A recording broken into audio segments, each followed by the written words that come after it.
విరాళాల చోరీతో మొదలై భారీ స్కామ్ గా మారిన అయోధ్య కేసులో ట్విస్ట్ల మీద ట్విస్ట్లు కనిపిస్తున్నాయి. సిట్ విచారణలో రోజుకో కొత్త విషయం బయటపడుతోంది. విరాళాల చోరీ, ఉద్యోగాలకు కమిషన్లు, నకిలీ హుండీల నిర్వహణ లాంటి అనేక అక్రమాలు బయటపడ్డాయి. మరోవైపు రామమందిర విరాళాల దుర్వినియోగంపై ప్రధానమంత్రి మోడీకి కాంగ్రెస్ లేఖ రాసింది. అయోధ్య రామమందిరం విరాళాల చోరీ కేసులో దర్యాప్తు ముమ్మరంగా సాగుతోంది. దేశవ్యాప్తంగా సంచలనం సృష్టించిన ఈ కేసులో రోజుకో షాకింగ్ విషయం బయటపడుతోంది. కీలక నిందితుడు అవినాష్ శుక్లాను విచారిస్తున్న అధికారుల బృందం మరో కోణంలో అక్రమాలను గుర్తించింది. మాజీ ట్రస్టీ ఒకరు కమిషన్లు తీసుకుని ఆలయంలో ఉద్యోగుల్ని నియమించినట్లు సిట్ గుర్తించింది. విరాళాల స్వాహ విషయంలో రాజీనామా చేసిన అనిల్ మిశ్రా అనే మాజీ ట్రస్టీ సిఫారసుతో సుమారు 125 మంది ఉద్యోగుల్ని నియమించారు. అయితే వీరిలో చాలా మంది నుంచి మిశ్రా కమిషన్లు తీసుకున్నారని ఆరోపణలు వచ్చాయి. రామమందిరంలో 125 మందిని వివిధ పోస్టుల్లో నియమించారు. వీరిలో కొందరి వద్ద నుంచి సొమ్ములు వసూలు చేసినట్లు తెలుస్తోంది. ఇప్పటి వరకు ఆలయంలో ఉద్యోగుల అపాయింట్మెంట్ లెటర్లు, ఫార్మల్ సర్వీస్ అగ్రిమెంట్లు సహా ఇతర పత్రాలేవీ పోలీసుల చేతికి అందలేదు. మరోవైపు ఉద్యోగుల బ్యాంకు ఖాతాలు, వారి లావాదేవీలపై అధికారులు దృష్టి పెట్టారు.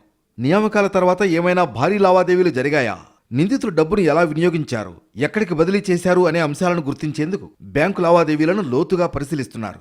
ట్రస్టుకు చెందిన ఖాతాలు, అరెస్ట్ అయిన నిందితులు, వారి కుటుంబ సభ్యుల బ్యాంకు ఖాతాల వివరాలను సేకరిస్తూ పోలీసులు ప్రత్యేక దర్యాప్తు చేపట్టారు. మరోవైపు రామమందిర విరాళాల దుర్వినియోగంపై ప్రధానమంత్రి మోడీకి కాంగ్రెస్ లేఖ రాసింది. ఈ ఆరోపణలపై సుప్రీంకోర్టు పర్యవేక్షణలో విచారణ జరపాలని కాంగ్రెస్ పార్టీ ప్రధాన కార్యదర్శి కేసీ వేణుగోపాల్ డిమాండ్ చేశారు. చందా చోరీ మెగా స్కాండల్ గా అభివర్ణించారు Venugopal. Biggest temple theft have happened in Ayodhya. Ayodhya trust has been nominated by the union government. Now the SIT is inquiring chief ministers and so-called SIT. They cannot inquire this thing in a truthful manner. It is very clear that big fishes are out. Whenever these donations are given by poor people of this country who are believing in Lord Rama, then after theft happened, you are justifying, you are criticizing those who are questioning the temple theft. So there should be an impartial inquiry monitored by the Supreme Court. Let the CBI inquire under the monitoring of Supreme Court. Kumbh Mela సమయంలో అయోధ్య ఆలయానికి భారీ ఎత్తున విరాళాలు, ముడుపులు వచ్చాయి. నిందితులు ఇదే అదనుగా భారీగా స్వాహా చేశారు. ఈ కేసులో ఇప్పటి వరకు 8 మందిని అరెస్ట్ చేశారు.